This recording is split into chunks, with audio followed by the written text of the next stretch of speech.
te quiero y no te puedo olvidar. Tú eres mi cariño, yo te quiero hasta el fin.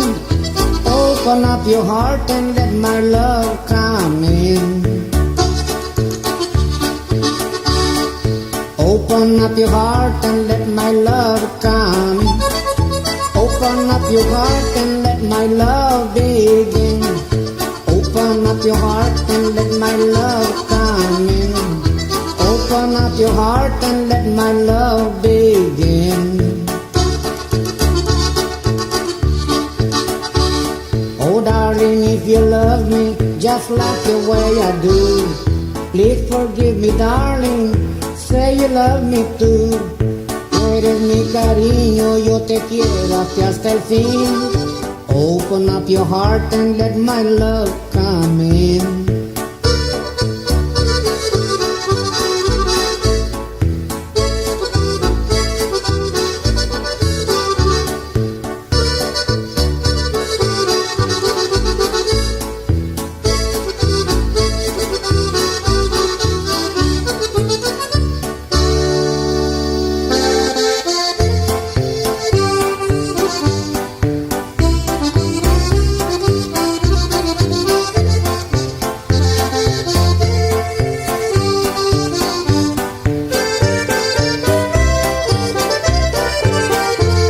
I drove a herd of cattle down from old Nebraska way.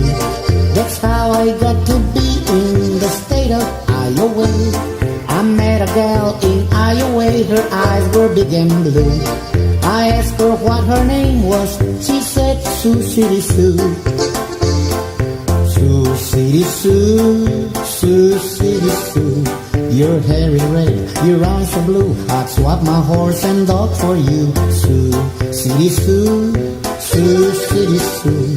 There ain't no gal as true as my sweet Sioux City Sue. I asked her if she had a boat, she said there's quite a few. But still I started courting my sweet Sioux City Sue. The first time that I stole a kiss, I caught her stealing too. I asked her if she loved me, she said indeed I do. Sioux City Sue, Sioux City Sue. Your hair is red, your eyes are blue. I'd swap my horse and dog for you. Sioux City Sue, Sioux City Sue. There ain't no gal as true as my sweet Sioux City Sue. Now I'm admitting Iowa, I owe a lot to you. Cause I come from Nebraska to find Sioux City Sue. I'm gonna rope and tie her up and use my old lasso. I'm gonna use my brand on my sweet Sioux City Sue. Sioux City Sue, Sioux City Sue. Your hair is red, your eyes are blue. I'd swap my horse and dog for you. Sioux City Sue, Sioux City Sue.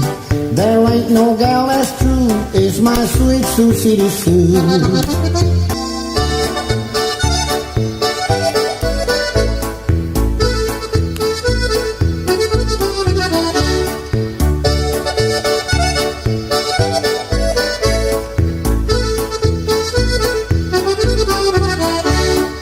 Let me tell your friends del tiempo pasado, when I was a vaquero y trabajé en el South. They gave me caballos con botas y espuelas. Me gustó la zumba y dejé la escuela. Used to rope toretes y también vaquillas. Corría por el monte y echaba rodillas. One day I got my paycheck y me salí a pasear. I met this señorita y le empecé a cantar. Ay mujer, quisiera entregarte todo mi querer.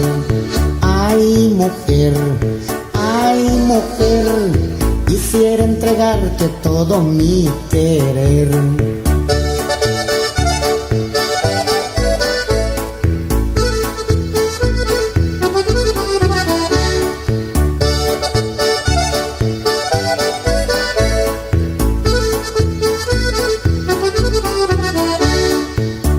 pasé vaquero, muy enamorado.